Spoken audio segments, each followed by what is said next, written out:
بسم اللہ الرحمن الرحیم ایاک نعبد و ایاک نستعین۔ میں آج اپنے ان سارے پاکستانیوں کا شکریہ ادا کرنا چاہتا ہوں کہ جو آج سڑکوں پہ نکلے، جنہوں نے مظاہرے کیے، پروٹیسٹ کیا، ایک الیکشن کمشنر کے ایک جانبدار فیصلے، ایک سازش کا حصہ بن کے، ایک مافیا کا حصہ بن کے اس نے جو فیصلہ کیا آج، اور جس کی وجہ سے میری قوم سڑکوں پہ نکلی، میں سب کا شکریہ ادا کرنا چاہتا ہوں۔ پہلے تو میں اپنی قوم کے سامنے یہ رکھنا چاہتا ہوں، یہ کیا فیصلہ ہے، یعنی یہ توشہ خانہ کیا چیز ہے؟ توشہ خانہ وہ ہے کہ جب ملک کا پرائم منسٹر، اس کے وزیر، اس کے آرمی چیف، ان کو جب پریزنٹس ملتے ہیں، جب وہ اقتدار میں ہوتے ہیں، تو جب ان کو تحفے ملتے ہیں، تو یہ جو سارے تحفے ہیں یہ جاتے ہیں توشہ خانہ کے اندر۔ ایک پورا ریکارڈ ادھر قائم کیا جاتا ہے۔ اس توشہ خانہ سے ایک قانون کے تحت آپ فیصلہ کر سکتے ہیں کہ میں ایک آدھی قیمت، ہمارے دور میں آدھی قیمت ہم دے کے ہم وہ خرید سکتے ہیں وہاں سے۔ سارا ریکارڈ اس کا ہے پڑا ہوا ہے توشہ خانہ میں۔ تو یہ جو کیس اس نے کیا ہے، یہ جو کیس کے اوپر فیصلہ دیا ہے، میں آپ ساری قوم کے سامنے اب یہ کہنا چاہتا ہوں کہ جب بھی، اور انشاءاللہ ہم اب جا رہے ہیں عدالت میں آج سب کے سامنے کہنا چاہتا ہوں کہ یہ عدالت کے اندر کیس جائے گا اور اس میں ایک چیز غیر قانونی نہیں نکلے گی، کیونکہ سارا ریکارڈ اویلیبل ہے۔ اور جنہوں نے قانون توڑا ہے، توشہ خانہ کا قانون کس نے توڑا ہے؟ آصف زرداری نے اور نواز شریف نے۔ کیسے توڑا ہے؟ انہوں نے 4 مہنگی گاڑیاں اس توشہ خانہ سے نکالی ہے۔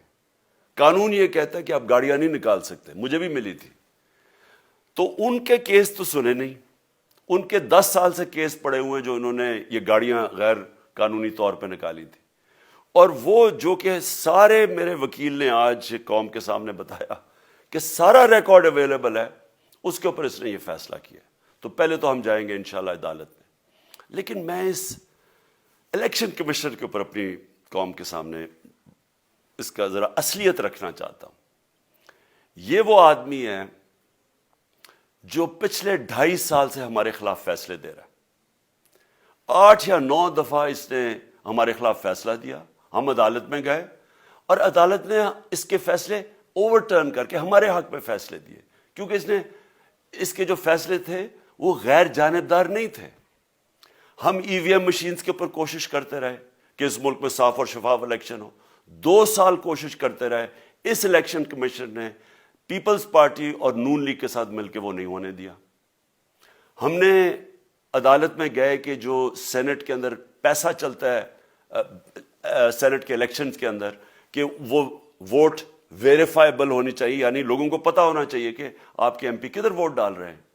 ہم سپریم کورٹ میں گئے، سپریم کورٹ میں اجازت دے دی کہ ووٹ ویریفائبل ہونی چاہیے، اس نے روک دی۔ اس کے بعد یوسف رضا گیلانی کا بیٹا پیسے دیتے ہوئے پکڑا گیا ووٹ خریدتے ہوئے، اس نے کوئی ایکشن نہیں لیا۔ یہ اس نے جب ہمارا یہ ابھی جو آڈیو لیکس ہوئی ہے، اس کے اندر کیا چیز آئی ہے سامنے؟ آڈیو لیکس میں یہ سامنے آئی کہ نون لیگ کے ساتھ بیٹھ کے یہ فیصلے کر رہا تھا کہ کون سے حلقے ہمارے کمزور ہیں اور کدھر پی ڈی ایم کی ووٹ جو تھی ہمارے حلقوں سے دگنی تھی۔ اس نے ان کے ساتھ بیٹھ کے فیصلے کیے۔ یہ جو ابھی حال ہی میں الیکشن ہوئے ہیں، اسی الیکشن کمیشن نے، اس نے پہلے بھی جب پنجاب کے بائی الیکشن ہوئے تب بھی پوری الیکشن کمیشن کی مشینری نے ان کی مدد کی، اور اس کے گورنمنٹ بھی پنجاب میں انہی کی تھی، گورنمنٹ کی مشینری نے بھی پوری مدد کی۔ اس کے باوجود دونوں دفعہ یہ الیکشن ہار گئے، اور الیکشن اس لیے ہارے کہ پاکستان کی قوم ان کو ریجیکٹ کر بیٹھی ہے، اور اللہ کا شکر ادا کرتا ہوں ہمارے ساتھ کھڑی ہے۔ جب ہماری گورنمنٹ گئی تب سے یہ مافیا کوشش کر رہا ہے کہ تحریک انصاف کو ختم کرنے کی۔ پہلے تو انہوں نے گورنمنٹ گرائی بیرونی سازش، پھر انہوں نے کروڑ روپیہ خرچ کیا، 20 یا 25 کروڑ روپے کی ووٹیں خریدی، لوگوں کو لوٹا بنایا، ہماری گورنمنٹ گرائی۔ اس کے بعد جب ہم نے مظاہرہ کیا، پرامن مظاہرہ، آئین اور قانون میں رہتے ہوئے، ہمیں آئین اجازت دیتا ہے پرامن احتجاج کرنے کی، ہم نے پرامن احتجاج کرنا تھا۔ انہوں نے جس طرح ایک بیرونی جو آج بھی وہ سائفر اویلیبل ہے جس میں واضح ہے کہ ان کو باہر سے مل کے انہوں نے ایک گورنمنٹ گرائی تھی. سب کو پتہ ہے سندھ ہاؤس میں 20-25 کروڑ روپیہ چلا اور گورنمنٹ انہوں نے گرائی. اس کے اوپر مظاہرہ ہم نے کیا 25 مئی کو. انہوں نے جس طرح کا ظلم و تشدد کیا ہمارے اوپر پاکستان کی تاریخ میں ایسے کبھی نہیں ہوا. عورتوں بچوں کے اوپر دیکھ رہے ہیں فیملیز, انہوں نے شیلنگ کی, گھروں میں گھس گئے رات میں, جو پنجاب پولیس کو انہوں نے استعمال کیا, اور انہوں نے سمجھا کہ پارٹی کراش ہو جائے گی. پھر بھی نہیں ہوئی. پنجاب کے بائی الیکشن ہار گئے. پھر انہوں نے میرے اوپر کیسز کرنے شروع کر دیے. کبھی عدالت میں ایک کیس ہوتا ہے, کوئی 24 FIR ہے میرے اوپر. دہشت گردی کا میرے پہ کیس کر دیا. کیا کیس تھا؟ ساری دنیا میں رپورٹ ہوا وہ کیس. کیس کیا ہے کہ عمران خان کہہ رہا ہے کہ ریمانڈ پہ بھیجنے کے لیے ایک جس کے اوپر تشدد ہوا ہے, کسٹوڈیل ٹارچر ہوئی ہے شہباز گل کو, کہ ہم قانونی کارروائی کریں گے. اس کے اوپر دہشت گردی کا کیس کر دیا. تو پوری کوشش کرتے رہے نہ کسی طرح اس کو, کیونکہ میچ میں تو آپ کھیل نہیں سکتے تھے, تو عمران خان کو میچ سے نکال دو باہر. یہ شروع سے ان کی کوشش تھی. پتہ ان کو چل گیا کہ عوام آ گئی ہے کھڑی ہو ہمارے ساتھ. بڑے میں جلسے ہوئے ہیں, کبھی اتنے بڑے جلسے ہوئے ہی نہیں پاکستان میں. اور پھر یہ جو ابھی جو الیکشن ہوا ہے اس کے اندر پوری پلاننگ کرتے ایک کینڈیڈیٹ کھڑا کر کے پھر بھی ہار گئے. تو یہ مجھے پہلے ہی پتا تھا کہ انہوں نے اس کا رزلٹ کیا آنا ہے. میری ساری پارٹی کو پتا ہے, میں نے ان کو واٹس ایپ کیا, اپنے سارے لوگوں کو بتایا. مجھے کل رات میں نے سب کو بتا دیا کہ اس نے ڈسکوالیفائی کرنا ہے, کیونکہ یہ اس سازش کا حصہ ہے, یہ مافیا کا حصہ ہے. اور مافیا کیا کوشش کر رہی ہے یہ ذرا ساری قوم سن لو. جو پاکستان کی سب سے بڑی پارٹی ہے, جو فیڈرل پارٹی ہے, باقی پارٹیز تو اب صوبائی پارٹیز رہ گئی ہیں, چھوٹی سکڑ کے ہو گئی ہیں فیملی پارٹیز. جو سارے ملک کے اندر ایک فیڈرل پارٹی ہے اس کو ختم کرنے کی کوشش کر رہے ہیں. اور یہ میں پھر سے اس ملک کی تکلیف دے جو ہمارا تاریخ کا حصہ تھا, جب ایسٹ پاکستان ہمارے سے علیحدہ ہوا, کیا ہوا تھا؟ جو پارٹی کو سب سے بڑا مینڈیٹ ملا اسی پارٹی کو ختم کرنے کی کوشش کی. ملک کا جو ہوا وہ تاریخ کا حصہ ہے. یہ پھر کوشش کر رہے ہیں کہ ایک پارٹی جو ساری فیڈریشن کو اکٹھا رکھ سکتی ہے اسی پارٹی کو ختم کرنے کی کوشش کر رہے ہیں کہ جناب عمران خان کو کسی طرح ڈسکوالیفائی کریں اور پھر الیکشن ہو.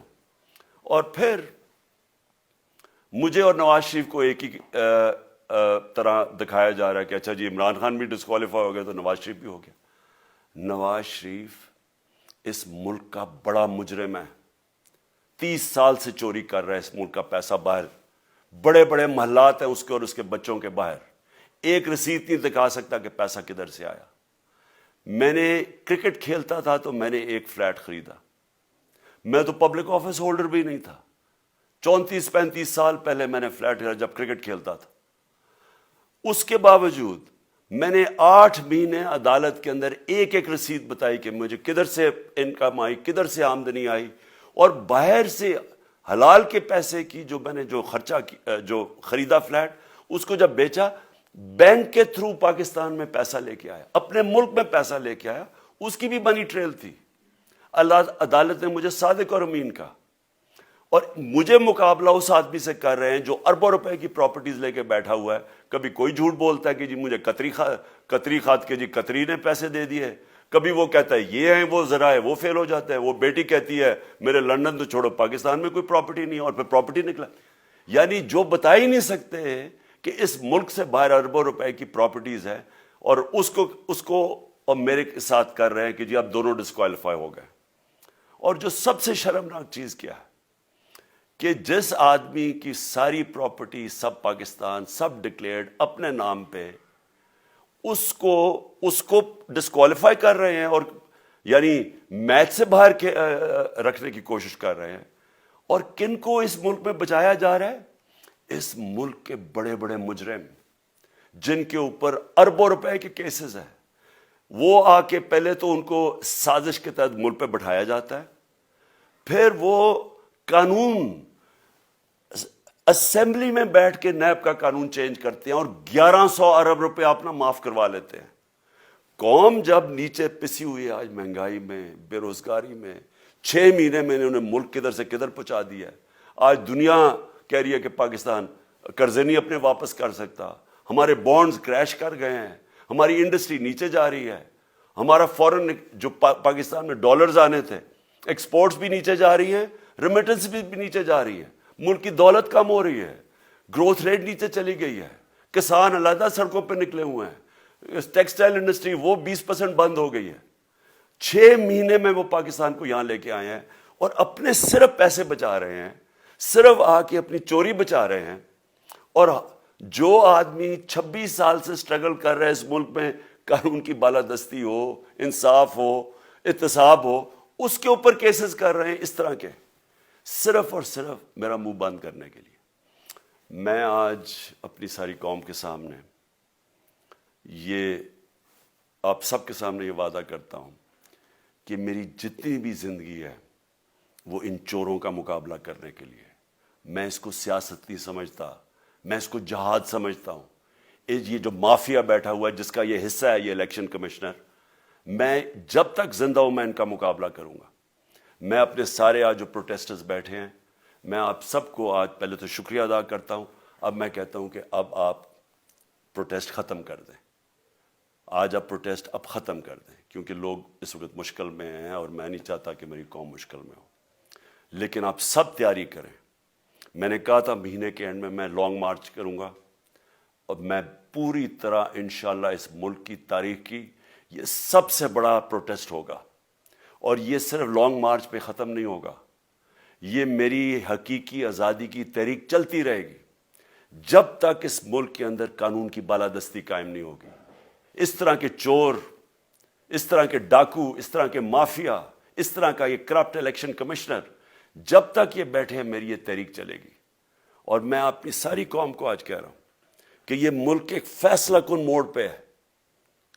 اگر ہم جو اللہ کا حکم ہے کہ ظلم اور ناانصافی کے سامنے کھڑے ہو، جہاد کرو، اللہ کا حکم ہے امر بالمعروف، اچھائی کے ساتھ کھڑے ہو اور اس طرح کے چوروں کے خلاف کھڑے ہو، جب تک ہم قوم اس فیصلہ کن وقت پہ اب جدوجہد کرنے کے لیے تیاری نہیں کریں گے، ہم ان چوروں سے اپنی جان نہیں چھڑا سکیں گے. جہاد اللہ نے ہمارے پہ فرض اس لیے کیا ہے کہ جب ہم ظلم کا مقابلہ کرتے ہیں اپنی بہتری کرتے ہیں، ظلم کم ہو جاتا ہے. جب ہم اس طرح کی ناانصافی اور ظلم کے سامنے سر جھکاتے ہیں ہماری معاشرہ تباہ ہو جاتا ہے. جب معاشرہ اچھے اور برے کی تمیز ختم کرتا ہے، یہ چور جا کے ملک کا فیصلہ کرتے ہیں، وہ معاشرہ کو تباہ کر دیتے ہیں. ہم آج اس فیصلہ کن وقت پہ کھڑے ہیں. میں آپ کو کال دوں گا، پھر سے میں آپ کو کہوں، اور انشاءاللہ اس ملک کی تاریخ کی یہ سب سے بڑا مظاہرہ ہوگا، یہ سب سے بڑی پروٹیسٹ موومنٹ ہوگی اور یہ رکے گی نہیں. اب یہ جب تک ہم اس ملک کو حقیقی طور پہ آزاد نہیں کرتے، یہ میری پروٹیسٹ موومنٹ اب چلتی رہے گی. پاکستان زندہ باد.